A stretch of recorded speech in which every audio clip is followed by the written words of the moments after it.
Şimdi birçok telefon kullanıcısının yaşamış olduğu bir sorunu nasıl halledebileceğiz? Bu konuda size yardımcı olmak istiyorum. Öncelikle bunun için 3 boyutlu yazıcıda yapmamız gereken bir aparat var.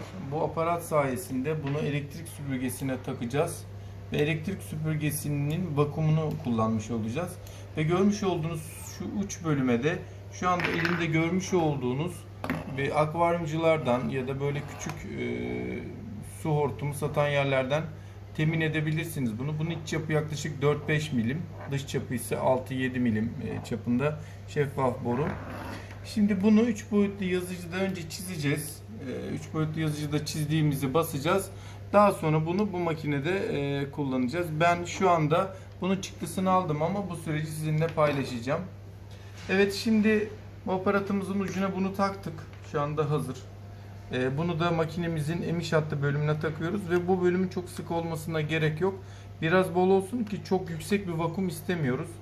Evet, şimdi elimizde bir tane kulaklıktan hoparlör bilinen az ses gelen bir telefonumuz var görüldüğü üzere. Şimdi açıyoruz elektrik süpürgemizi ve başlıyoruz.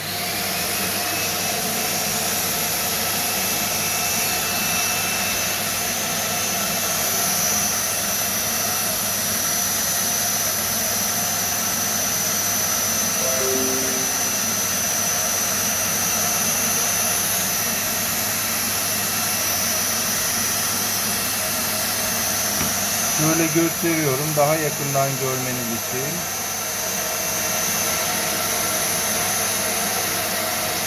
Evet, test etmek için kapatıyorum makineyi.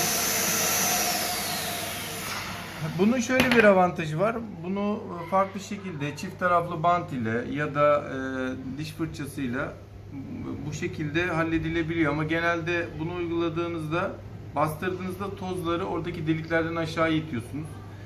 Burada da şuna dikkat etmek gerekli. Çok yüksek vakum kullanmamak lazım. Çünkü buradaki hoparlörün diyaframına zarar vermemek için bu şekilde bunu kullanırsak eğer evdeki diğer kullanıcılar da bundan faydalanabilirler. Bunun uç kısmı farklı evlerdeki farklı makinelerde farklı gösterebilir. O yüzden buradaki çapı ölçüp ona göre 3 boyutlu yazıcıdan çıktı alabilirsiniz.